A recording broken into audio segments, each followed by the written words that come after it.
총 4회로 마련된 이 역사 강좌가 오늘은 두 번째입니다. 지난 한 달 전에는 제 첫 번째로서 조선 왕조를 이해하는 데 있어서 가장 중요한 내용이라고 주제라고 할 수 있는 양반과 노비 문제에 대해서 살펴봤습니다. 주로 15세기부터 16세기를 거쳐서 17세기 전반까지가 그 대상 시기였습니다. 오늘은 그 다음 17세기 후반부터 한 18세기 말까지 또는 18세기, 19세기 들어와서 한 1930년대까지, 1830년까지도 좋겠습니다. 요 기간 줄여서 18세기라 합시다. 17세기 후반을 포함해서 말을 간단히 하기 위해서 18세기라고 하겠는데요. 그 18세기를 우리가 어떻게 이해할 것인가? 저는 소농과 재분배. 근데 오늘 나눠드린 그 발표문에는 시장을 하나 더 넣었습니다. 그래서 시장과 소농과 재분배, 경제. 요 세 가지가 이 시대의 경제를 이해하는 핵심적인 키워드다. 이 시대 경제는 이 세 가지 요소가 정립을 하면서 하나의 구조를 이룬 것이다. 그 이전에는 없던, 그리고 19세기 들어오면 해체되는 이 시대의 특징을 나타내는 그러한 세 가지 경제적 범주다. 오늘 그것에 대해서 1시간 10분에 걸쳐서 간략하게 이야기를 하겠습니다. 여러분 18세기 하면은 벌써 영국에서는 아담 스미스의 시대입니다. 아담 스미스를 모르고는 오늘날 영국을 이해할 수 없죠. 영국을 이해할 수 없을 뿐만 아니라 오늘날의 전 세계 자본주의적 시장 경제를 이해할 수가 없습니다. 18세기는 영국에서는, 유럽에서는 과거가 아니고 현재의 일부분으로 존재하고 있습니다. 근데 여러분에게 있어서 18세기는 어떤 시기입니까? 우리의 18세기는 분명하지 않죠. 여러분은 영국사에 대해서는, 세계사에 대해서는 꽤 아는 편입니다. 아담 스미스가 어떻고, 제레미 벤담이 어떻고, 18세기, 칸트가 어떻고, 헤겔이 어떻고, 좀 딥니다만은, 이런 이야기를 하지만은, 여러분에게 우리 한국인들이요, 그대들에게 있어서 그대들의 18세기는 어떤 시대였습니까? 그리고 그 18세기는 오늘날 우리하고 어떻게 관계합니까? 라고 물어보면은 아직도 대답이 준비가 안 돼 있다. 그렇게 이야기할 수 있습니다. 저는 그런 문제의식을 갖고 18세기는 오늘날 우리가 발을 딛고 있는 현실적 시간대에 속합니다. 그러나 우리는 아직도 잘 모른다. 따라서 우리도 현실도 잘 모른다. 결과적으로. 그렇게 이야기를 할 수가 있습니다.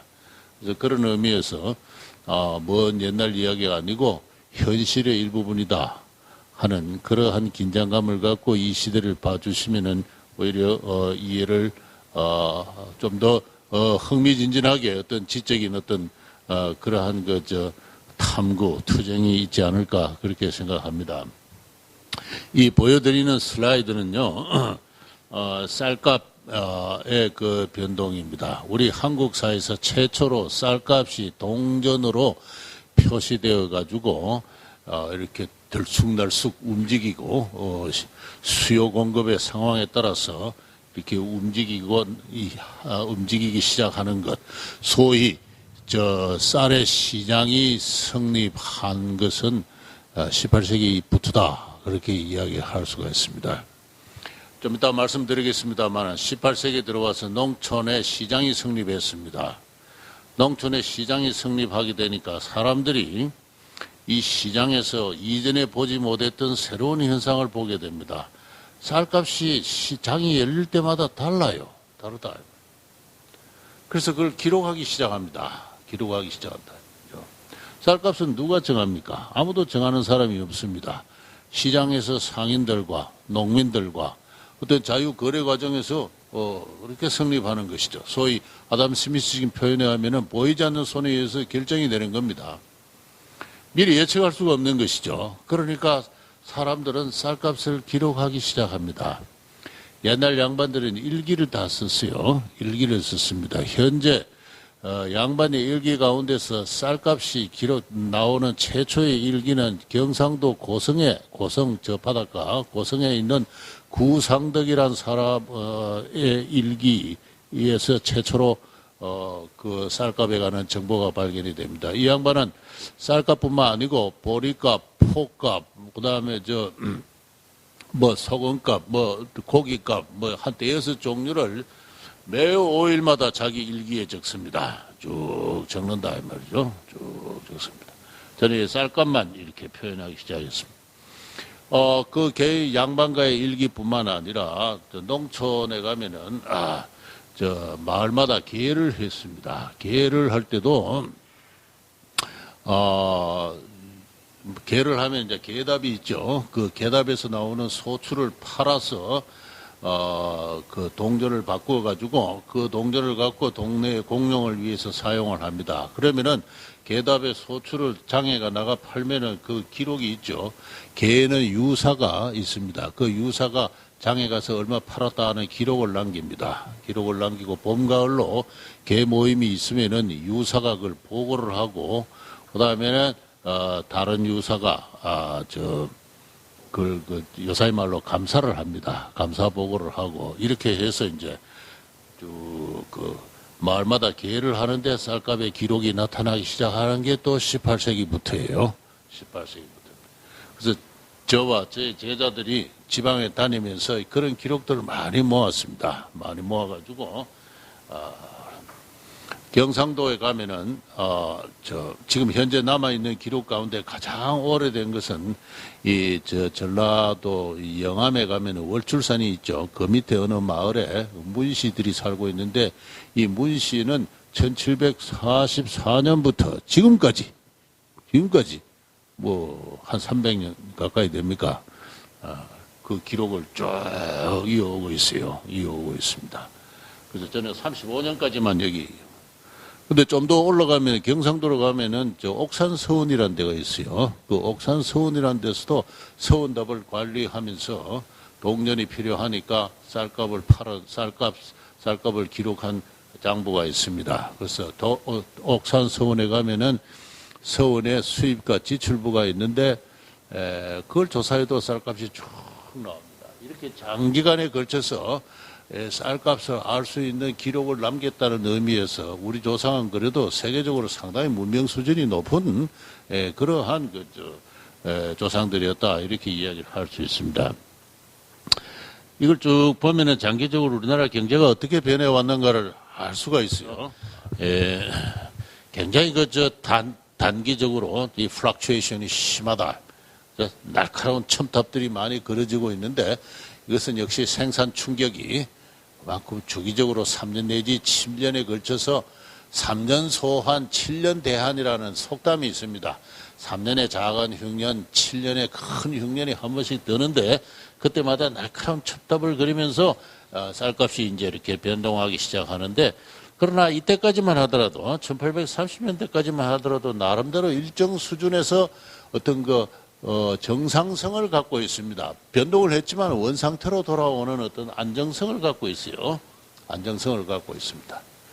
그래서 여태까지만 하더라도 경제가 나름대로 단기적으로는 큰 요동을 쳤지만은 장기적으로는 구조적으로는 안정성을 유지를 했다는 걸 알 수 있습니다. 그러나 이때부터는 이제 장기적인 인플레 시대로 들어가게 됩니다. 이때부터는 다음 시간에 말씀드리겠습니다. 위기입니다. 위기다. 저는 오늘 요 시간을 몇 가지 이야기를 합니다. 이 쌀값과 관련해서 제가 지금 말씀을 드렸는데요. 사람들이 장에서 주변의 장에 농촌 장시에서 5일마다 이렇게 거래되는 어떤 그 가격을 관찰하고 기록했다는 사실이 뭘 의미하는가 제가 지금 말씀을 하나 드리겠습니다. 충청도 공주에 가면은 그 이유태라는 18세기 17세기 말 18세기 초를 살았던 양반이 있는데요. 이 양반이 죽을 때 자기 자손들에게 남긴 유훈을 보면은 유언을 문서로 남겼습니다. 그 이유태의 정훈이라 해서 유명한데요. 자식들에게 가정경제를 어떻게 꾸려나가라는 것을 자세하게 설명을 한 내용인데, 고리대는 하지 말아요. 집안에 여유 곡식이 있다고 해서 고리대를 하는 것은 반가의 체면에 누가 된다 말이죠. 사람들이 궁하니까 급할 때는 뭐 쌀이나 돈을 꾸가지만은 갚을 때는 이자가 30, 40%, 40%, 50% 되는데 분하잖아요. 자기가 빌릴 때 궁할 때는 생각 안 하고 갚을 때 되면 욕이 나온다 말이죠. 그래서 그래서 고리대를 하는 것은 위험해요. 위험하다. 정치적 격동기에 공격의 대상이 될 수가 있습니다. 그래서 집안의 경제를 유지하기 위해서는 고리대를 하는 건 대단히 위험하다. 그 대신에 여유돈이나 여유곡식이 있으면은 가을에 출하를 하지 말고 봄까지 기다렸다가 출하를 하면은 그게 훨씬 더 덕이 된다. 그런 이야기입니다. 무슨 소리냐면은 가을이 되면 쌀값이 폭락하죠. 누구나 다 이렇게 장시에. 그래서 그걸 가지고 경제학에서는 계절 변동이라 그러는데, 오늘날 우리는 계절 변동을 모르는 시대에 살고 있습니다. 쌀이 워낙 풍족하게 생산되고 또 저장 시스템이 잘 발달되어 있어가지고 연중 쌀값이 변동이 없습니다만, 옛날에는 생존 경제이기 때문에 추수를 하고 나면 누구나 다 시장에 내놔요. 그러면 쌀값이 폭락을 합니다. 그렇게 해서 한 6개월쯤 지나면은 3, 4월이 되면은 또 보릿고개가 닥칩니다. 그때는 온 천하가 사람들이 먹을 것이 없어가지고 이제 허덕하는 그런 시절에 쌀값이 또 튀어오릅니다. 그 차이가 40%, 60%가 돼요. 보통 40%고 많을 때는 60%다. 그래서 가을에 쌀값이 폭락을 하게 되면 좀 사뒀다가 여유가 있으면은 쌀을 사뒀다가 봄에 쌀값이 튀어오를 때 갖다 팔면은 가만히 앉아서 40%, 60%를 얻으니까 그것이 고리대나 똑같은 효과인데도 사람들한테 인심은 잃지는 않는다. 쌀값이 내려갈 때 쌀을 사주니까 쌀값이 폭락하는 것을 약간 막을 수가 있고, 쌀값이 막 올라갈 때 사주니까, 또 팔아주니까 쌀값이 또 약간 진압할 수 있고, 그러니까 경제적 이득은 이득으로 보면서 또 사회적으로 덕이 되는 거예요. 羹 먹고 알 먹고 하는 식입니다. 그래서 양반가들이 왜 일기에다가 쌀을 적었느냐, 이유를 제가 방금 말씀드렸습니다. 쭉 적어놔야 언제 쌀값이 제일 안 내려갈 때고 언제 쌀값이 제일 올라갈 때라는 걸 알 수 있잖아요.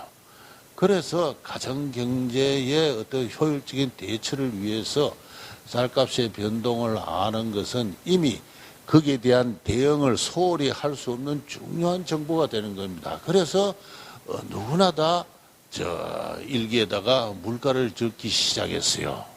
적기 시작했습니다. 그래서 18세기, 19세기 양반가의 일기를 보면은 대체로 물가가 쭉 나오는 이유가 이 가정경제를 경영하는 데 있어서 시장이란 것은 이미 더 이상 대응을 소홀히 했다가는 낭패를 보는, 그러나 기민하게 원활하게 잘 대응하면은 욕 안 먹고도 큰 돈을 버는 이러한 것입니다. 그래서 제가 말씀드리는 것은 이미 18세기가 되면은 우리 한국인들은 지배적이지는 아니지만은 여전히 부차적인 범주이긴 하지만은 시장 경제와 접촉을 하기 시작했고, 적어도 그런 정도의 역사적 경험이 있었기 때문에 20세기 들어와서 우리가 시장 경제가 체제적으로 성립을 할 때 누구나 그게 대응을 하면서 더구나 선구적으로 창조적으로 대응하는 기업가들이 나타날 수 있는 그러한 토양이 마련될 수 있었다는 겁니다. 그래서 18세기가 되면은 벌써 모든 사람이 쌀, 포목, 보리, 기타 여러 가지 그 생활 자료에 대한 어떤 긴밀한 관심을 가질 정도로 시장 경제가 총 경제에서 한 20% 정도, 30% 많이 잡아서 30%는 못 됩니다만은 한 20% 정도 수준으로 시장 경제가 성립을 했습니다. 여러 지방에서 쌀값이 나오니까 그 쌀값의 베리에이션을 상관계수를 구해보면 상당히 높은 수준이에요. 이 쌀값이 해마다 각 지역에서 제가 경주, 고성, 영암, 상주 이런 지역에서 쌀값을 변동을 다 이렇게 고성은 조금 전에 이야기한 구상덕이라는 그 양반가의 일기에서 나온 것이고 경주라는 것은 옥산서원의 수입 지칠부에서 나오는 것이고 영암이라는 것은 문시가의 계기록에서 나오는 것이고 상주에도 권시 양반가의 일기에서 나오는 것들입니다. 이런 것들을 이 물가를 쭉 같은 해 같은 달 물가가 그 다음 달이나 그 다음 해에 어떻게 변동했는가 그 변동치가 어떻게 서로 코릴레이트 되는가를 보면은 상당히 높은 수준으로 그 쌀값 변동치의 상관계수가 확인이 된다 하는 것입니다. 다시 말해서 이들 지역은 하나의 시장으로 통합이 되어 있다 하는 이야기. 같은 경상도 내에서 경주와 상주가 낮아요. 통계적으로도 유의하지 않습니다. 이 통계적으로 유의하다는 이 아주 검정실서는. 근데 이 통계적으로 유의하지들 뿐만 아니라 상관계수가 매우 낮은 것은 같은 경상도인데 이 멀리 떨어져 있는 영암과는 이렇게 높은데 왜 이러냐.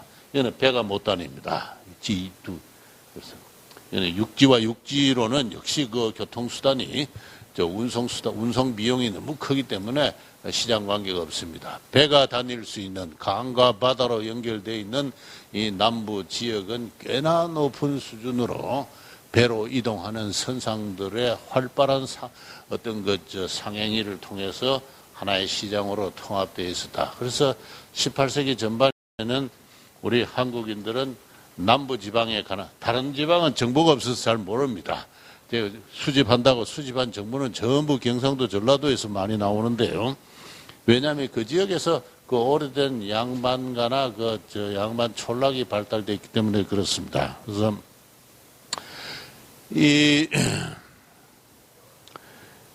이렇게 그 시장이 발달된 원인이 뭐냐 하는 것에 대해서 이제 좀 이야기를 해야 되겠는데요. 이 시장이 17세기 없던 시장이 왜 갑자기 튀어나왔느냐 하는 겁니다. 이건 논쟁거리입니다. 저도 거기서 제가 이것은 옳다라고 확실하게 이야기를 할 수가 없어요. 뭔가 지금 많은 논쟁을 하면서 또 파헤쳐봐야 되는데 저는 그 원인이 뭐냐 말이죠. 원인이 뭐냐, 내부적인 원인이냐 외부적인 원인이냐 하는.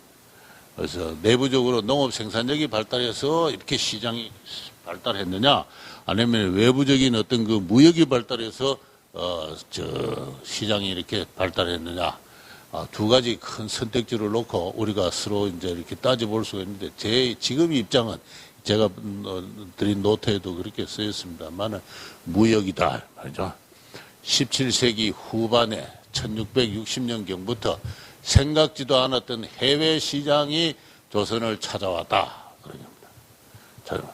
우리는 여기서 한 나라에 있어서 무역이 열리면 그 나라 경제가 발전을 하고 무역이 닫히면 그 나라 경제가 쇠퇴한다는 인류사에서 오래된 상식, 그 진리를 우리는 이 17세기, 18세기 조선 경제사에서 다시 한번 확인한다 이렇게 생각을 합니다. 제 노트 첫 부분에는 대항해 시대부터 이야기가 나오는데요. 시간이 너무 없기 때문에 간략하게 줄여서 이야기를 하겠습니다. 명나라가 망하고 청나라가 들어섰습니다. 청의 여진족들이 20만에 달하는 팔기군들이 그냥 산해관을 돌파를 한 다음에 명나라 100만 대군을 깼습니다. 그리고 중원을 장악했어요. 생각지도 못할 일이 벌어졌습니다. 역사학자들은 이것을 가지고 명청교체라, 화이변태라 해서 그죠. 오랑캐가 중화를 집어삼킨 변태, 이상한 어떤 생각지도 못한 어떤 사건이 생겼다 하는 것입니다. 이 명청교체의 화이변태가 1927년부터 36년 사이에 벌어졌습니다. 명나라가 망하고 나니까 명나라의 남은 세력들이, 남은 황족들과 정성공이라는 해양 세력, 해적 출신입니다. 이 사람들이 재건 운동을 벌리면서 대만에 들어가서 농성을 합니다. 그래서 대만을 근거지로 해가지고 명왕조의 부활 운동을 이제 벌이고 있었는데 이 여진족들은 해양 세력이 아니니까 그 대만을 정복할 수가 없어요. 정복할 수 없어요. 몇 차례 정복을 시도를 했지만은 이 정성공 자체가 원래 해적 세력들이니까 그 좀처럼 점령을 당하지 않습니다. 그러니까 강희제가 어떠한 조치를 내리냐 하면은 천계령을 발표를 해가지고 저 바다 속에 있는 저 해적 출신들의 저 무리들을 고사를 시키기 위해서 명청나라 전체 해안으로부터 그 사람들을 그 해안가에 살지 못하게 하고 해안 안쪽으로 이 뭐 10리인가 20리 안쪽으로 들어가게 살게 합니다. 청해 황제가 얼마나 무지막지한가 그걸 보면 알 수가 있어요. 청계령을 내려가지고 완전히 바다를 비웁니다. 연안을 탁 비웁니다. 그래서 해적들이랑 해양 세력이란 건 육지와 거래를 해야 먹고 살 수가 있는데 아예 거래를 하지를 못하도록 그냥 바다를 완전히 이제 비워버립니다. 그걸 천계령이라 그래요. 그러고 나서 바다의 자유항행을 금지합니다. 자유항행을 금지해서 그렇게 해서 이제 한 20년 동안 대만을 포위를 해서 결국은 1684년에 정성공 세력이 멸망을 합니다.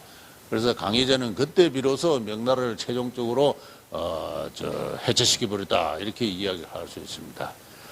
그 사이에 바다에 배가 다닐 수가 없게 됐습니다. 없게 되니까 중국과 일본과의 그 무역이 불가능해졌어요. 무역이 불가능해졌습니다. 당시 일본은 세계 제2의 은상국이에요. 일본 경제가 우리보다도 좀 시대가 앞선 이유는 일본에 은이 많았습니다. 일본이 세계 제2의 남미가 제1의 은상국이라면 일본이 제2의 은상국입니다. 그 일본은 그 풍부한 은을 갖고 중국의 비단을 구입하고 있었어요. 그런데 바다가 딱 막히니까 조선이 유력한 중개무역지로 됐습니다. 그래서 말하자면은 신이 어주에서 출발해가지고 그죠? 쭉 서해안을 따라와서 동네까지 옵니다. 이거는 강희제가 금한 자유항행의 그 대상이 되지도 않는 것이죠. 연안항해니까. 그래서 동네에 와가지고 그죠? 동네 외관에서 이제 일본으로 이제 건너가는 말하자면 대마도 가까이 있습니다.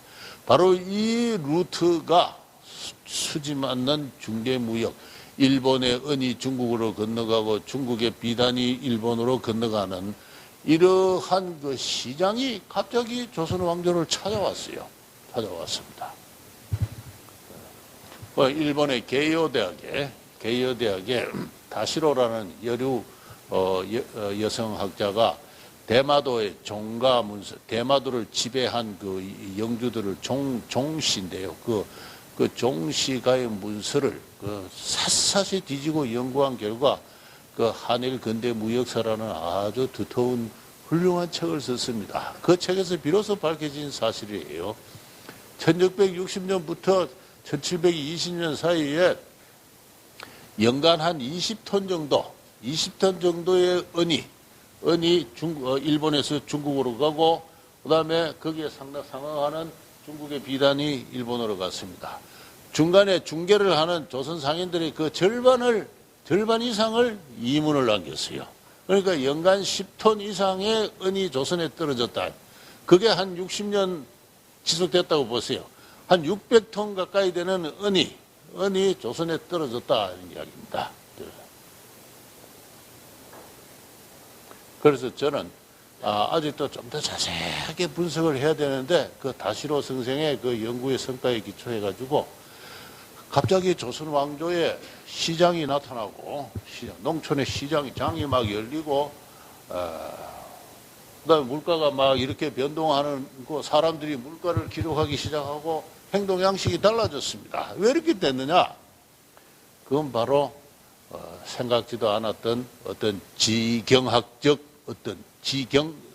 지정학적 이유로 인해서 일본과 중국의 중개무역의 그 기회, 그 천우신조의 기회를 누려서 대량의 은을 약 한 정확하게 좀 더 계산해 봐야 되겠습니다만은 몇백 톤의 은이 조선 반도에 떨어지는 큰 어떤 시장이 열렸다. 그렇죠? 열렸습니다. 그래서 바로 그것 때문에 그렇습니다. 요거는 요 슬라이드는 그 동네 그러니까 지금 부산역입니다. 부산역 지역에 설치된 일본의 외관의 이야기입니다. 임진왜란 이후에 국교가 한 20, 30년간 두절됐다가 다시 양국의 국교가 다시 회복이 될 때 그 부산 초량에 그 외관이 설치됐습니다. 사방 한 2km 정도 되는 이거 외관이 설치되고 이 외관 안에는 일본인들이 한 500명 정도 상시 주둔하고 있었습니다. 그리고 외관 밖에서 동네 상인들하고 조선 상인들하고 닷새만에 한 번씩 장이 열렸어요. 바로 그 장을 향해서 어주의 상인들이 중국의 실크를 싣고 백사를 싣고 연안을 따라와서 여기서 일본 상인들에게 실크를 팔고 또 일본은 그걸 또 어느로 그걸 결제를 하고 그렇게 했습니다. 그렇게 해서 일본으로 들어간 백사가 일본 전체 그 실크 시장의 한 60%의 시장 점유율을 장악을 했고 그 시장의 규모는 일본과 네덜란드의 교육보다도 몇 배나 더 크다. 그렇습니다. 그래서 이 다시로 선생이 엄청난 사실을 밝혀냈습니다. 그래서 바로 그 무역이 빈사의 지경, 양반 노비 관계로 찌들어서 그리고 외란과 호란을 만나가지고 이미 상당한 정도로 위기에 빠져 있는 조선 왕조를 구했다. 저는 그렇게 생각합니다. 그러고 나서 앞으로 200년은 더 버틸 수 있는 값진 자양분을 조선 왕조에 선사를 했다 하는 것이 다시로 생생의 주장이자 제가 그것을 좀 더 번안해서 왜 18세기에 시장이 나타나느냐? 바로 그 무역 때문이다. 그리고 그것을 통해서 조선 왕조는 상승을 하기 시작을 했습니다. 이 조선 왕조가 언을 확보를 하기 시작하니까 일본서 구리를 일본 또 구리가 많아요. 일본에 구리를 수입해서 동전을 제작합니다. 동전을 제작해가지고 그렇게 해서 이제 잘 아는 이제 상평통보 숙종 때 이게 상평통보가 발전. 이게 제 어릴 때만 하더라도 농촌에 많이 돌아다녔습니다. 집집마다 나중에 이 일제가 이거를 수거를 했는데 다 수거를 못하고 어떤 집에서는 그냥 이거를 혹시라도 쓸 데가 있게 싶어가지고 집집마다 좀 남겨두기도 해서 어린애들이 이거 상평통보 갖고 이렇게 한지를 말아서 제기차기도 하고 뭐 놀이도 하고 뭐 그랬습니다. 근데 그 상평통보가 보급된 게 1680년부터입니다. 왜 1680년부터 조선 왕조가 동전을 보급하려고 그렇게 노력했는데도 이때 와서 왜 성공을 하느냐? 일본서 은을 동을 풍부하게 수입할 수가 있었기 때문에 그렇습니다. 그래서 동전이 보급이 되고 하니까 농촌 시장이 활성화되고 이 동전이라는 게 거래수단이죠. 거래수단이 종전에는 쌀, 포복, 소, 뭐 이런 현물화폐였는데 현물화폐보다도 훨씬 더 분할성이 있고, 그 다음에 저장성이 강하고, 말하자면 유통성이 강한 어떤 화폐가 나오니까 이 농촌 시장이 이렇게 활성화되어 가지고 농촌의 장시가 대체로 17세기 말부터 18세기 전반에 걸려서 5일에 한 번씩 열리는 5일장, 우리가 흔히 5일장이라 하는데 5일장이 들어서기 시작해요. 그 장은 그 전부터 있었습니다만은 반드시 5일장은 아니었고 한 달에 2번 열리거나 뭐 열흘에 한 번 열리거나 이러다가 이 18세기 말부터 5일에 한 번씩 이렇게 열리는 이 장시가 이렇게 나옵니다. 1950년대 장에 가는 사람들입니다. 6.25 전쟁 때 육군 본부에서 사진을 촬영하신 제가 그 이름을 갑자기 잃어버렸습니다만 그분이 촬영한 일종의 작품입니다. 예술 작품인데요. 내가 이거 신문에 난 걸 뭣도 모르고 막 사용하기 다니다가 그분 아들한테 소송을 당할 뻔했어요. 그래서 로열티를 100만 원 주고 이 사진을 제가 샀습니다. 샀는데 어쨌든 이 정겨운 사진입니다.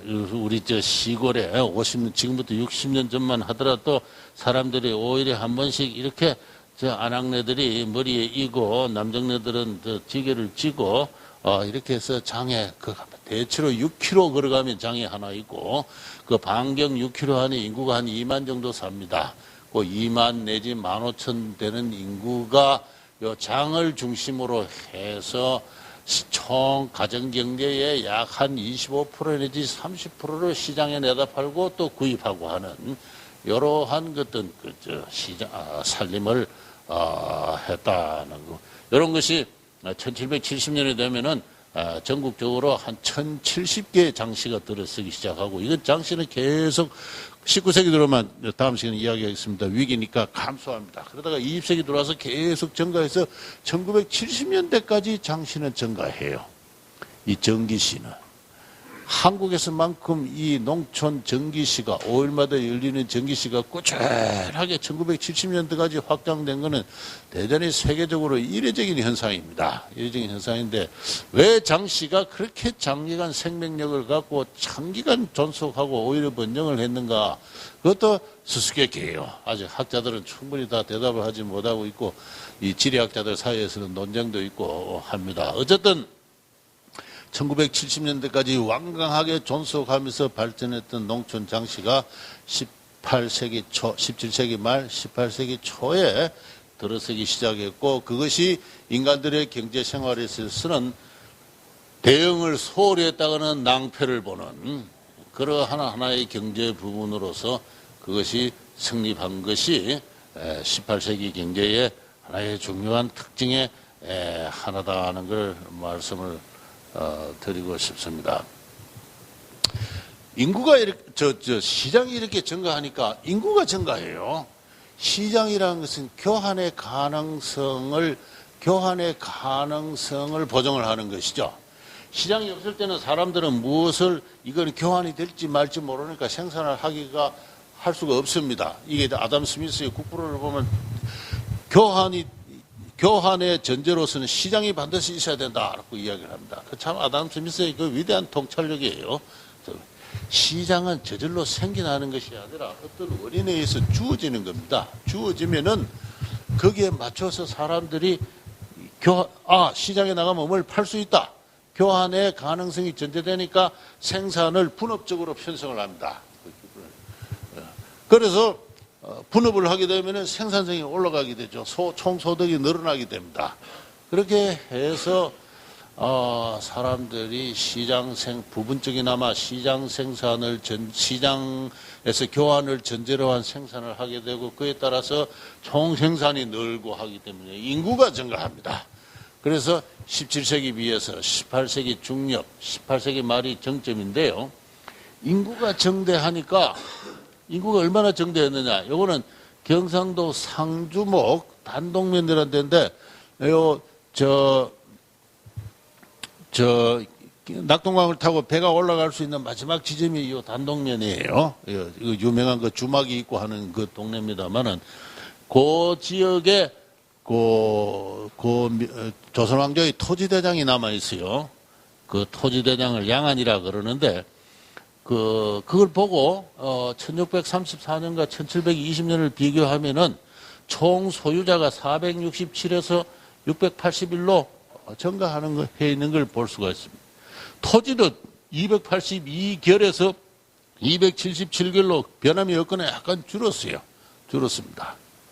왜냐하면은 우리 한국은 그 토지가 그렇게 넓은 데가 아니잖아요. 국토의 70, 80%가 산이고, 산 꼴짝꼴짝이 개간의 농지가 형성되어 있는 것이고, 그런 농지는 이미 15세기에 다 개간되어 있어요. 개간의 가능성은 더 별로 없는 것입니다. 20세기가 되었어야 대규모 연안 간척이 이루어져 가지고 경제 면적이 늡니다만, 그 전까지는 이미 15세기에 다 개간이 완료되어 있는 상태예요. 인구가 증가합니다. 인구가 증가하는데 경제 면적은 동일하다. 동일합니다. 인구가 증가하게 되니까 여기에 이게 이제 1결이라는 것은 여기 저 노트에 썼습니다. 1결은 한 2 내지 3 정도 됩니다. 2 내지 3 헥타르 정도 되는데, 그 1결은 100부예요. 그러니까 500부 하면 5결 돼가서 10정보 이상 되는 사람들입니다. 10정보 이상 되는 토지 소유자의 그 숫자가 1 변함이 없지만은 2결에서 5결, 그러니까 4정보에서 10정보 되는 사람은 22에서 8로 줄어듭니다. 줄어든다. 1결에서 2결, 한 2정보 내지 4정보 갖고 있는 사람은 73명에서 55명으로 줄어들어요. 그러니까 인구가 많아지니까 다소간에 대토지를 소유한 사람들이 수가 줄어들고 아주 소규모 토지 소유자들 0에서 25부니까 한 0.5 헥타르 정도 되는 그러한 정도, 한 1,500평, 논을 우리나라 옛날 말로 하면 한 10마지기 정도 돼요. 12락 정도 되는 아주 영세한 소농들이 이렇게 광범위 정대한다. 정대합니다.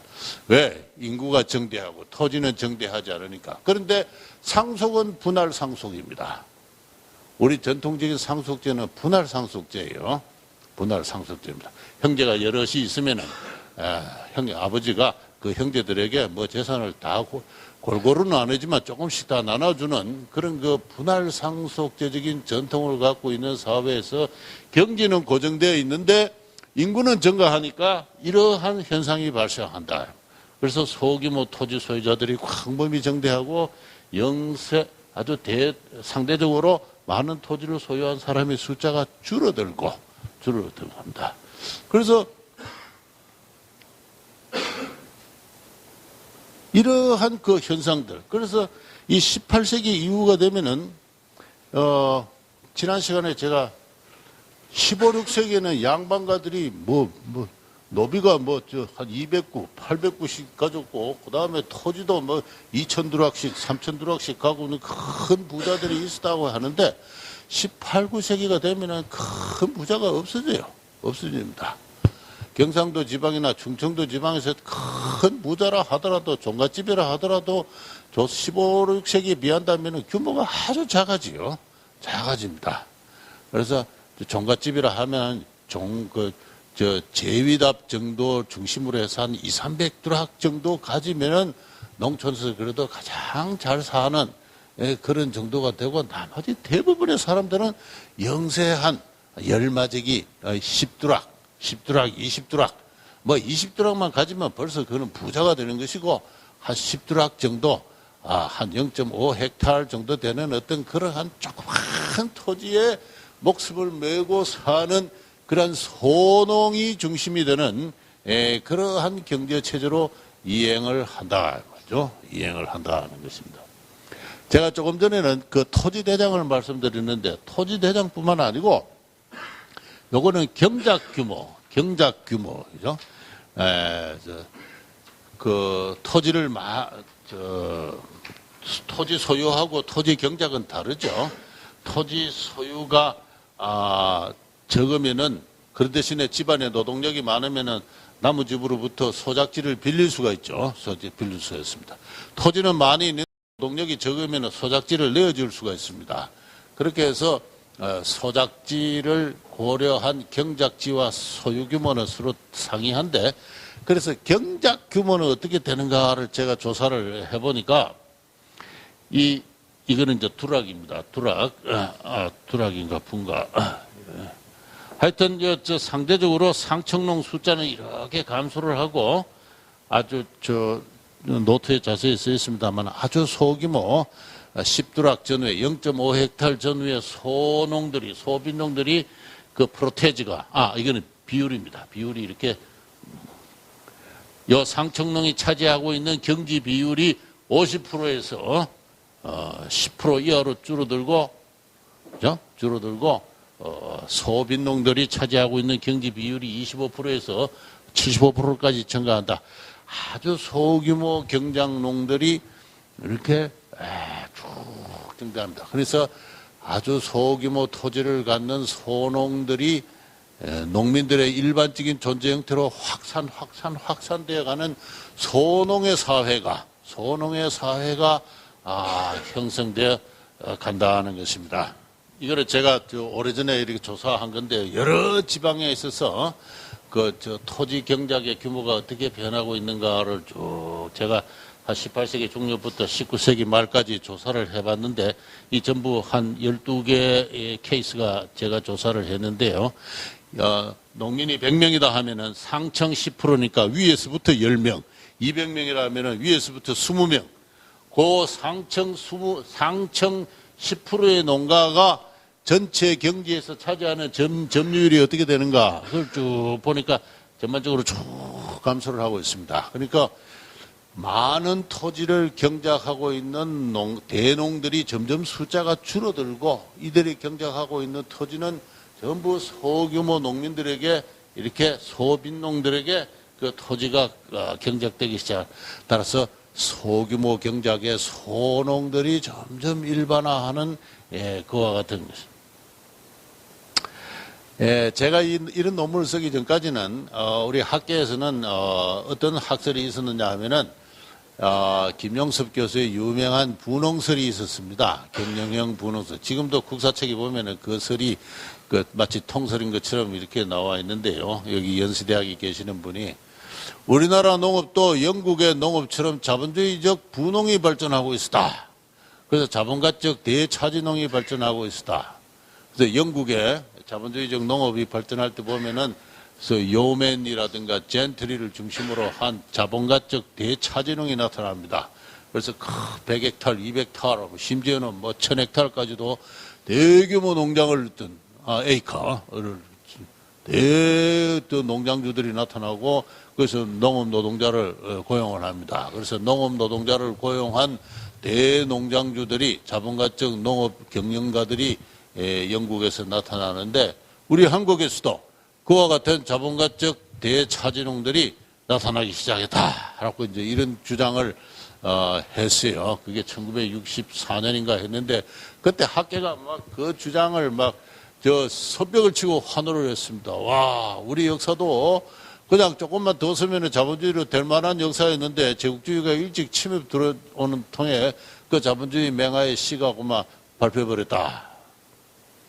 그래서 제가 사실 이 조선 경제사를 연구하게 된 게 과연 그런가를 조사를 하기 위해서 규장각에 들어가가지고, 김용섭 교수는 어느 단면을 봤어요. 1720년에 1720년 한 단면을 보니까 이런 대규모 경작하는 농민들이 있으니까, 야, 이것이다. 이거 자본가적 차지농이다.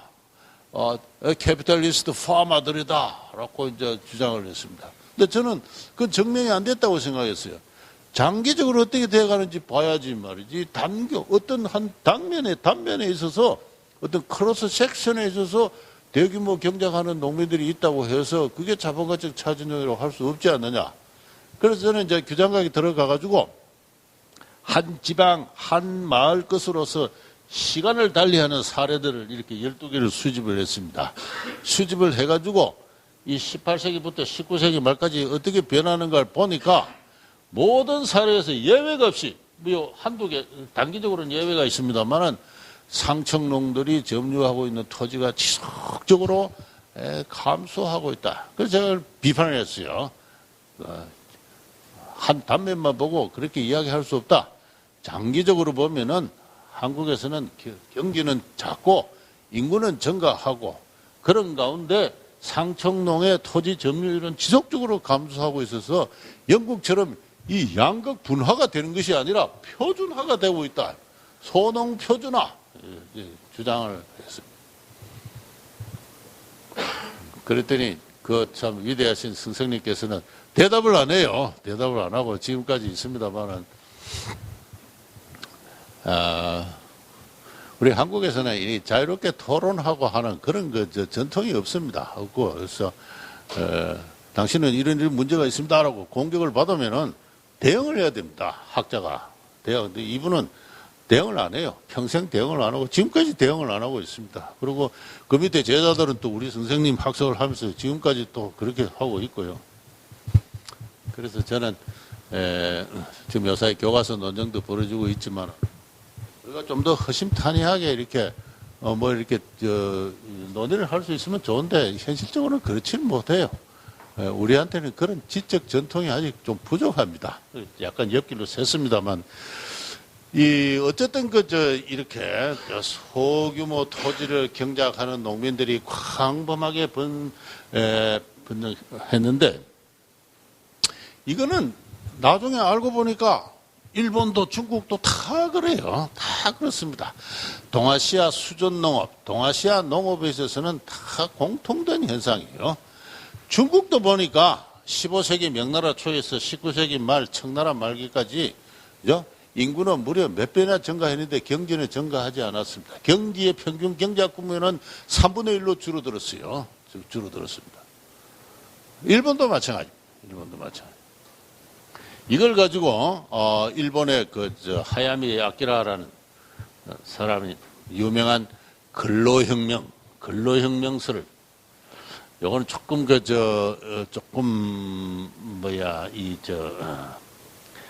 좀 이야기가 좀 복잡한 이야기입니다만은, 유럽과 아시아의 농업은 가는 길이 달랐다는 겁니다. 가는 길이 달랐다.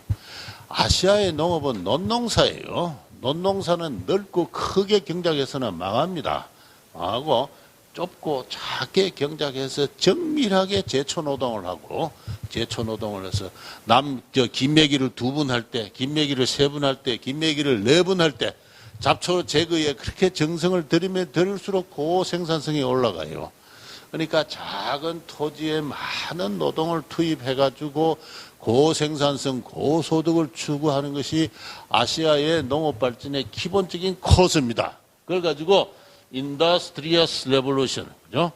그래서 이 발전 경로가 이게 아시아의 경로라면은, 노동과 자본이 있다면은 노동을 많이 사용하는 그러한 레이버 인텐시브한 노동 집약적인 어떤 그런 발전의 코스, 이것을 가지고 일본의 하야미는 근로혁명이다.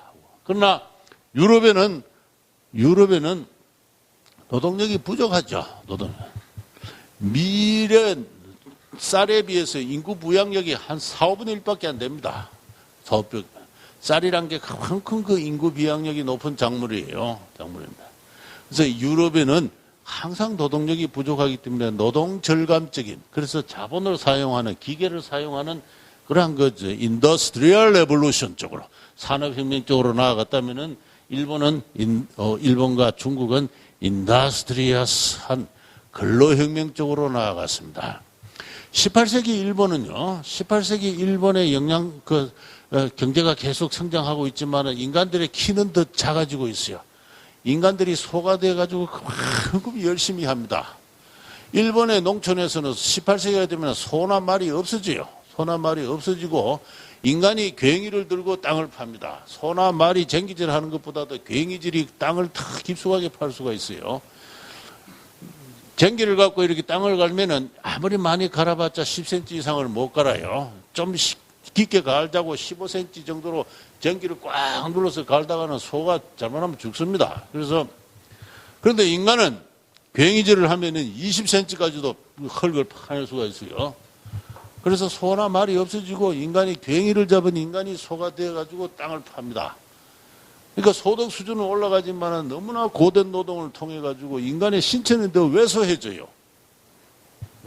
이 이제 18세기 일본에서 나타나는 현상인데, 바로 그러한 고강도의 근로를 감당하는, 그러면서도 고생산성을 추구하는 어떤 아시아 농업의 발전, 그걸 가지고 하야미는 근로혁명이라고 그랬어요. 근로혁명이라고 그랬고, 이 근로혁명, 중국에 마찬가지입니다. 근로혁명의 코스를 통해서 아시아의 농업은 유럽의 자본주의적 농업은 아시아에서는 성립할 수 없다. 지금도 마찬가지예요. 아시아에서 자본주의적 농업 성립 전부 가족농업이죠. 요새는 기계가 있어가지고 많이 달라졌습니다만 기본적으로 가족농업인 건 변함이 없습니다. 그렇게 해서 그렇게 아시아의 그래서 제가 이걸 알고 너무나 당연한 이야기를 제가 뒤늦게 한국에서 알아냈다고 생각했습니다. 그래서 한국도 인더스트리어스 레볼루션의 형태로 농업이 발전하고 있었습니다. 이것은 그 18세기 제가 한국 건축사 책을 쭉 보다 보니까 우연하게 발견하게 된 사진인데요. 이렇게 제가 지금 그 18세기적인 어떤 근로혁명을 통해서 일반화되는 한 0.5헥탈 내지 1헥탈 전후에 아주 소규모를 소유하고 경작을 하는 이러한 농민들이 일반화되고 있었다. 그건 역사의 정체가 아니라 아시아 나름의 발전의 경로였다. 그죠? 아시아적 생태 자연 조건에 규정된 아시아적 발전의 형태였고 그 발전의 형태에 준해서 우리 한국도 정상적으로 발전하고 있었다. 그 이야기를 지금까지 했습니다. 그렇게 해서 생겨난 소농들의 살았던 집이에요. 집인데 요거는 제가 왜 소개하느냐 하면은 이게 1790년에 세워진 실물이에요. 실물. 그죠? 그 한국 건축사 책을 보니까 우연하게 이 사진이 있습니다. 제가 아직 가보지를 못했는데 사실인지 아닌지 좀 현장 점검을 해봐야 됩니다만은 하여튼 건축사 하시는 분들이 현재 남아있는 알려진 가장 오래된 초가집이다. 자, 이렇게. 또 우연하게 경남 고성군입니다. 이 배찬일 씨 가옥인데 1790년경에 세워졌다고 해서 지금 그래서 건축사 하는 사람들이니까 이제 집을 이렇게 싹 여기에 본 집입니다. 집은 이 부엌방이 있고 큰 방이 있습니다. 그리고 정지 뭔지 아시죠? 이 반지하식 부엌입니다. 여기서 이제 치사와 난방을 하고 그리고 여기서 그러니까 아버지 어머니가 사는 이제 안채가 되는 것이죠. 이 바깥채에 이제 아랫방이 있고 여기는 봉당이라 해서 그냥 이렇게 뭐 탯돌 같은 게 이제 있고 여기 새죽솥을 끓이고요. 디딜방아 있고 헛간이 있고 헛간이 옆에 또 변소가 있고 그다음에 나무가 있고 터밭이 있고 이게 돌 대체로 이런 규모의 그러니까 두 칸 합해서 세 칸짜리 집이죠. 세 칸 집. 이런 정도의 초막에서 초가 3칸에서 요 초가 3칸은 요 지방은 산골이라 분리되어 있습니다만은 이런 정도의 사는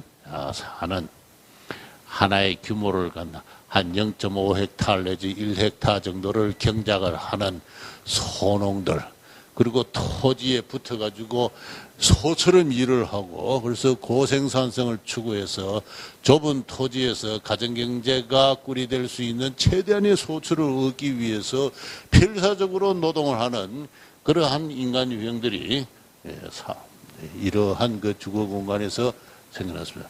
다 여러분들 정두 할아버지 때 이야기입니다. 그래서 제가 이 그림을 보고 어느 세미나에서 이야기를 하니까 이걸 제가 제 농촌에 있는 초등학교 동기생들 모이는 자리에서 제가 이런 이야기를 했더니 이 새죽소출 제가 이 새죽소치에서 이제 여기 헛간에 있는 소의 소죽을 끓이는데 큰 가마솥이 있습니다.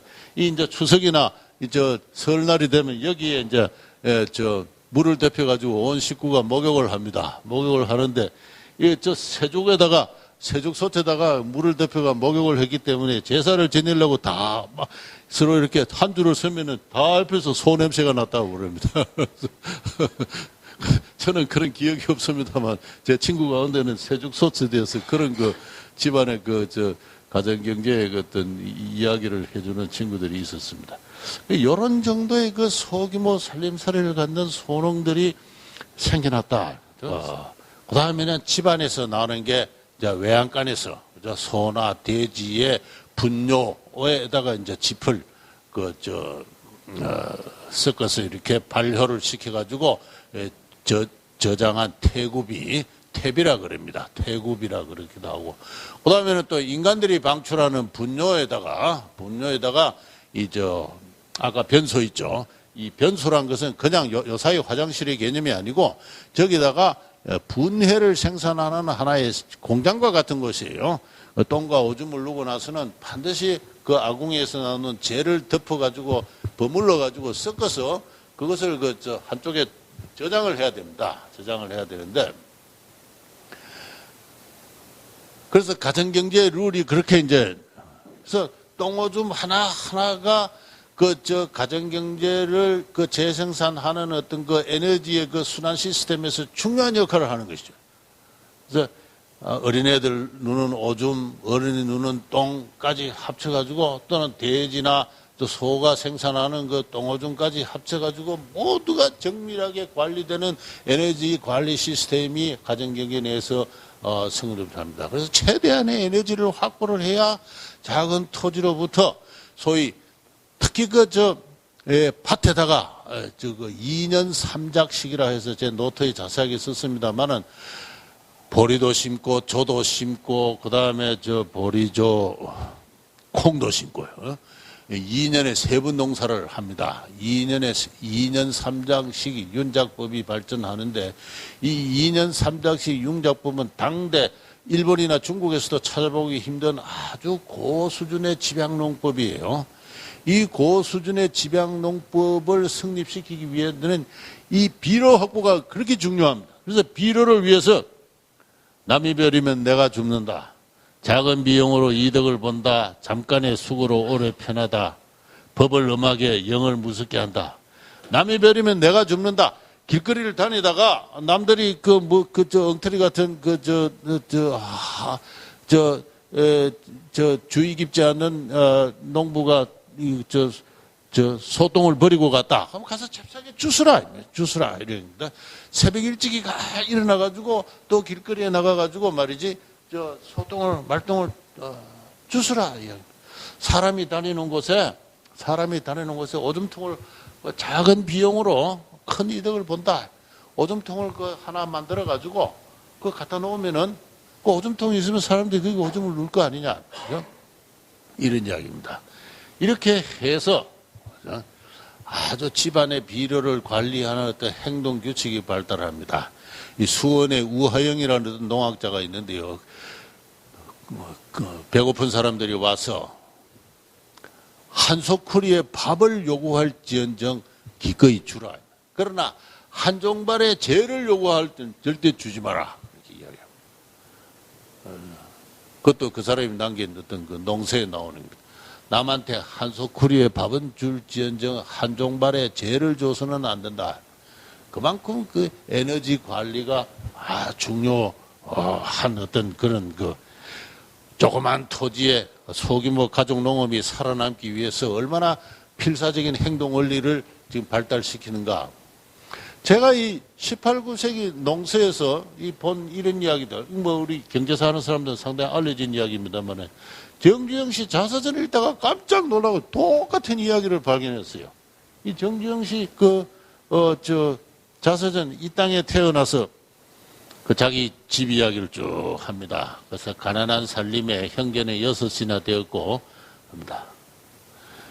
노동할 수 있는 육체와 부지런함밖에 없는 아버지 이야기를 쭉 합니다. 그래서 아버지가 내가 1915년에 태어났는데 아버지는 32세였는데 아버지는 농사철에 농사일로 하루도 쉬는 날이 없었고 농사철이 없는 겨울에도 손 놓고 앉아 쉬는 법이 없었다. 다른 사람이야 술 먹고 놀거나 말거나 아버님은 묵묵히 일만 하셨다. 겨울에는 벌어진 돌밭을 개간하고 밭을 평생 일만 하는 잠자는 시간을 빼놓고 나서는 아버지는 일밖에 모르는 사람이었다 하는 이야기입니다. 이 6 식구를 먹여 살리기 위해서 조그마한 토지에 온 집안을 먹여 살리기 위해서 가장이 필사적으로 소가되어서 노동을 하는 이러한 모습.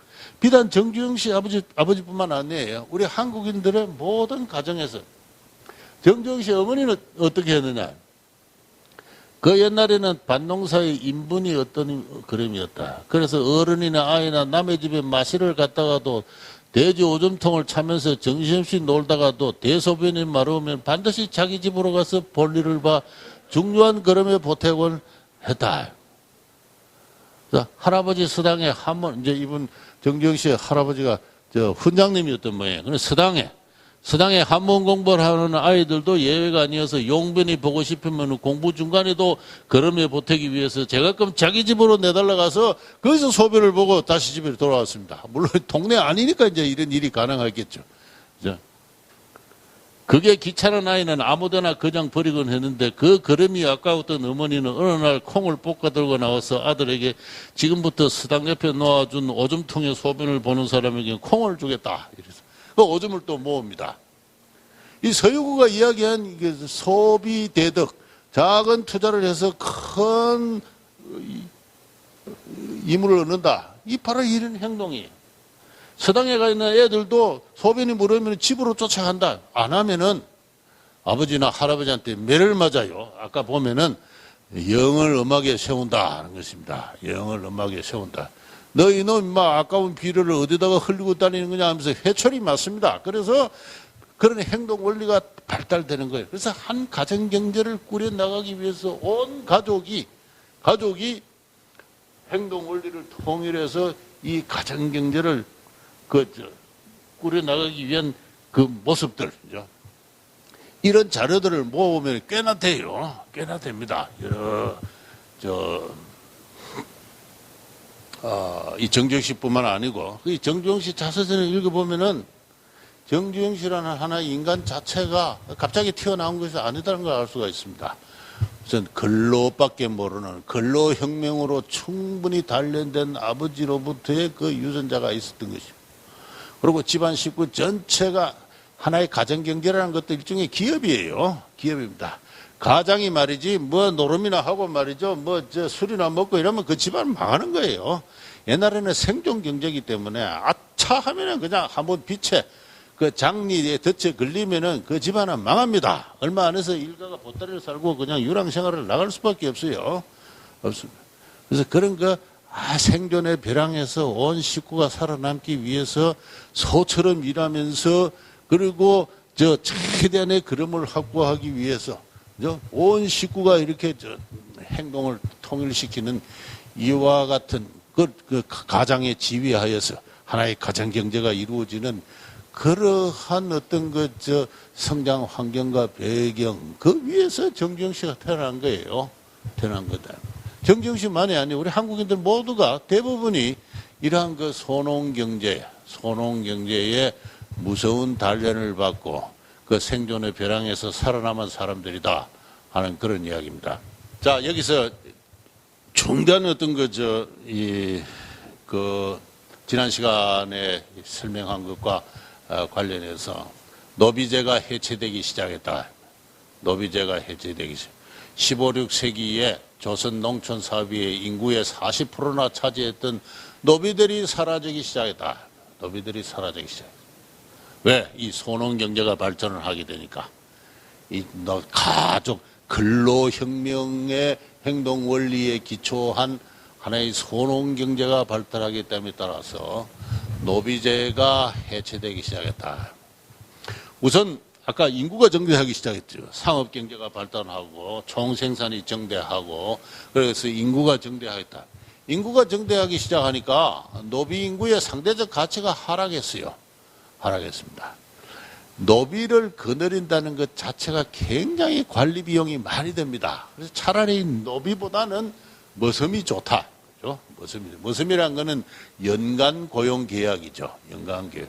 연간 세경 얼마. 벼 한 섬, 두 섬, 세 섬, 보리 두 섬, 이런 식으로. 상머슴 되면 보리 다섯 섬, 이런 식으로, 그죠. 그래서 인간 자체를 소유하는 것보다도 단기 내지 장기 고용 계약으로 사람의 노동력을 확보하는 게 더 유리한 그런 상황이 됩니다.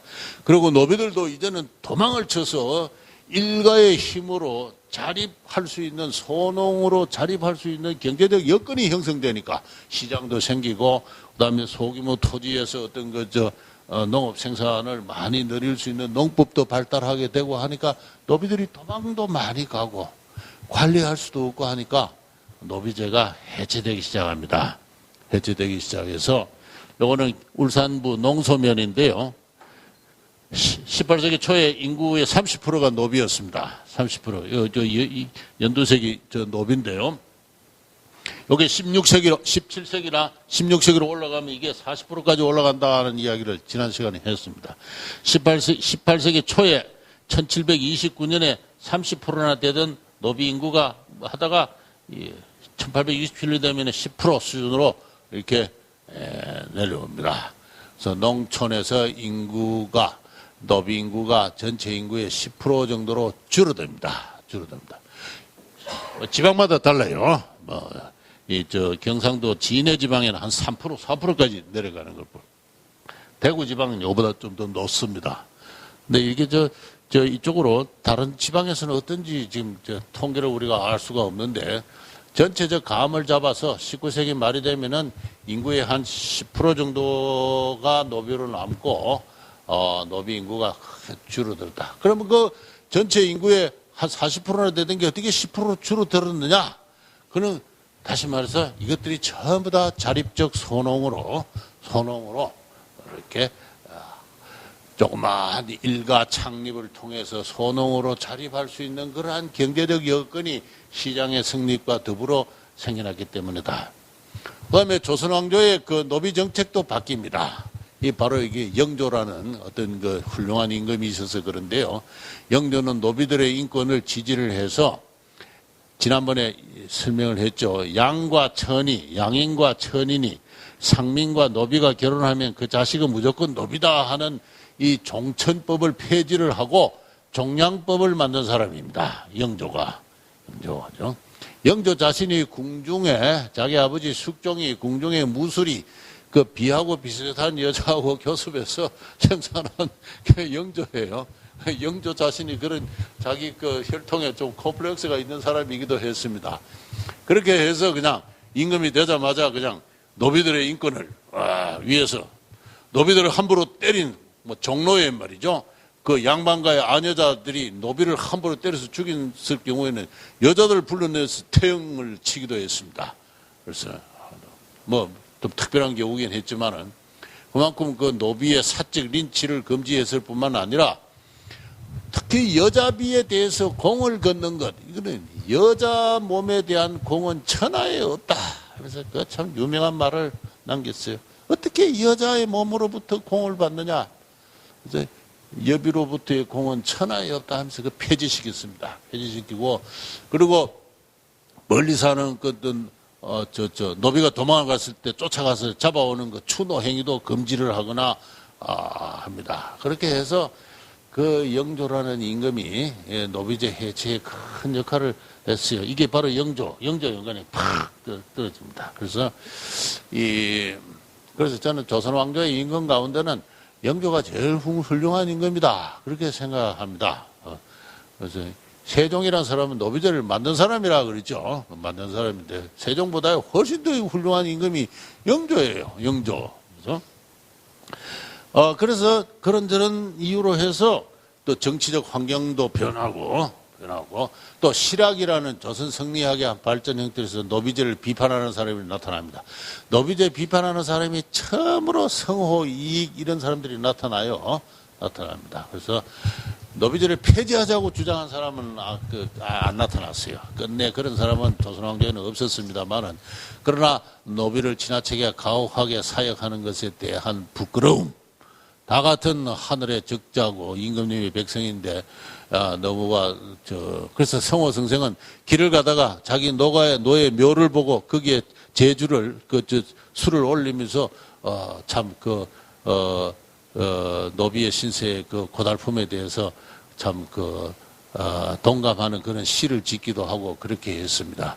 그래서 노비는 천하의 악법이다 하는 이러한 실학자들의 언설도 나오고 이렇게 해서 노비제가 이렇게 해체되기 시작합니다. 해체되기 시작해가지고 18세기, 19세기까지 완전히 해체되지는 않았지만은 15, 16세기, 17세기 전반까지 비한다면은 사실상 크게 해체되고 그 대신에 소농자립이라고 할 만한 어떤 큰 변화가 생겨났는데 그 변화의 기점은 농촌시장의 발달, 그리고 농촌시장의 발달을 가능하게 했던 중일 중개무역 천해의 어떤 그 시장, 무역 환경이 생겨나서 그런 것이다.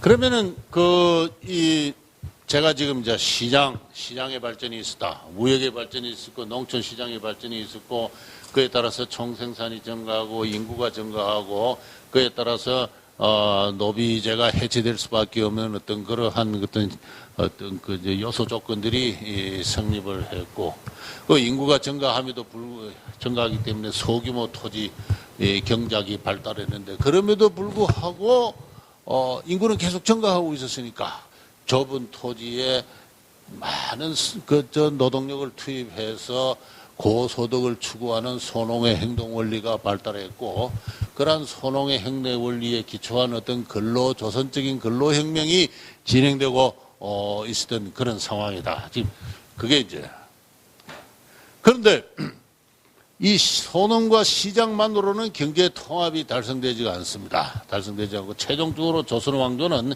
저장제도, 재분배 시스템을 발전시켰어요. 요거는 전라도 남원의 전라도 남원뿐만 아니라 전국 각 고을에 이런 그림들이 다 있는데, 요거는 어떤 화가가 정성스럽게 그려서 가장 아름다운 그 지도예요. 그래서 지도인데, 지도라기보다도 막 그림 지도인데, 이 남원의 어떤 서북부에 해당하는 곳입니다만은, 여기 동그란 데가 이제 면이에요. 면이 여러 개 있고, 면을 잇는 이렇게 도로가 있고, 또 내가 이렇게 흐르고 합니다. 하는데, 면마다 사창이라 해가지고, 사창이라 해서 창고가 있습니다. 전국에 한 3, 4천 개 면이 있었는데, 면마다 창고가 있어요. 그 다음에는 3개 면 중에 하나의 장시가 있습니다. 여기가 장시가 어디 있냐 하면은, 여기 장시예요. 여기. 그래서 요 3개 마을은, 요 면은 요 장시를 중심으로 해서 이제 하나의 경제 활동이 이루어지고, 그것과 더불어 마을마다, 면마다 이렇게 창고가 이렇게 있는데, 이 창고에 조선 왕조는 곡식을 저장을 했습니다. 그것을 가지고 환곡이라 그래요. 이게 전국적으로 한 1000만 석이 됐습니다. 영조 말년이 되면은, 1000만 석이 됐어요. 1000만 석이 돼가지고 그 중에 600만 석을 전 한 150만 농가 후에 봄에 이 호당 4석씩 배분을 했습니다. 배분을 하고 가을에 10분의 1을 거둬들여서 그리고 전 농가의 그 고리들을 금지했습니다. 영조라는 임금이 고리들을 금지를 하고, 국가가 농량과 종자를 봄에 베풀어 주는 거예요. 그럼 가을에 10분의 1은 그거는 고리대도 아닙니다. 당시 고리대는 40%까지 올라갔는데 10분의 1을 건다는 거는 일종의 저장의 관리 비용을 충당하는 그런 수준밖에 안 됩니다. 그래서 성리학적 어떤 균등주의, 저는 그것을 균안이라 그러는데요. 논어에 보면은 백성의 살림을 균하게, 고르게 하고, 백성의 살림을 안정되게 하고, 균안. 이 균과 안이야말로 성리학의 최고의 정치 이념입니다. 그것은 균을 이룬다. 그게 왕정의 최고의 목표죠. 그 왕정의 최고의 목표인 성균을 이루는 어떤 조선 왕조의 경제 시스템이 영조 때 숙종과 영종 이 두 임금이 아주 훌륭한 임금이에요. 이 두 임금에 의해서 이러한 창고 제도가 이렇게 만들어집니다. 그래서 조선 왕조는 시장과 소농 경제, 시장이 전체 한 20%, 소농이 전체의 한 6, 70%, 나머지 한 10%, 20%는 국가의 재분배 경제가 딱 버티고 있어가지고 이게 흉년에 아까 3년에 한 번, 7년에 한 번 흉년이 된다 그러죠. 이 흉년 때 농촌 경제를 안정시키는 어떤 그러한 역할을 합니다. 그런 의미에서는 일종의 농업 사회주의적인 어떤 그런 국가였다라고 볼 수가 있습니다. 그래서 조선 왕조는 시장을 부분적인 범주로 하고 소농이라는 어떤 자연 경제를 지배적인 범주로 하면서 최고 수준에 있어서는 국가적 재분배 경제가 성립을 해가지고 전체 균형을 달성하는 일종의 상대적으로 폐쇄적인 자족적인 어떤 그러한 일종의 농본주의적 국가였습니다. 그래서 조선 왕조가 성립한 이래 한 300~400년이 지나서 18세기가 되어서 조선 왕조는 나름의 그럴듯한 하나의 시스템을 구축을 했고, 이것이 우리 한국인들의 국가의 역사, 한 6, 7세기부터 국가의 역사라고 한다면은 국가의 역사 1200년의 최후의 정점이었습니다. 정점이었고, 소위 영정시들의 18세기의 안정과 번영은 이 토대 위에서 가능을 했습니다. 가능을 했는데, 시장, 혼농, 국가적 재분배, 요 세 개가 하나의 나름대로 볼만한 시스템을 건설을 했습니다. 불행하게도 이것은 19세기 들어오면 해체가 돼요. 해체가 되면서 우리의 고난의 역사가 이제 시작되는데, 그건 다음 시간에 이야기를 하겠습니다. 어쨌든 이 18세기적 소농경제, 소농사회를 통해서 단련된 한국인들의 모습, 그 근로혁명을 통과해온 그 훈련된 어떤 가정경제의 규범, 세계적으로 대단히 이례적인 거예요. 이례적인 겁니다. 한국인들이 만약에 18세기에 이와 같은 어떤 근로혁명적인 어떤 훈련을 받지 않았더라면 저는 20세기 경제발전은 없다고 생각합니다. 경정시 같은 사람, 이병철 같은 사람 나타날 수가 없어요. 나타날 수가 없습니다. 그 두 사람만 중요합니까? 한국 사람 하나하나가 다 자기 책임과 계산 하에서 가정경제를 꾸려나가는 어떤 그러한 어떤 능력과 솜씨를 발휘하는 사람들일진데, 그것의 역사적 어떤 근원은, 그 훈련의 도가니는 18세기에 형성되었다. 이게 제가 18세기를 보는 제 나름의 그 관점입니다. 제 얘기 여기까지 하도록 하겠습니다.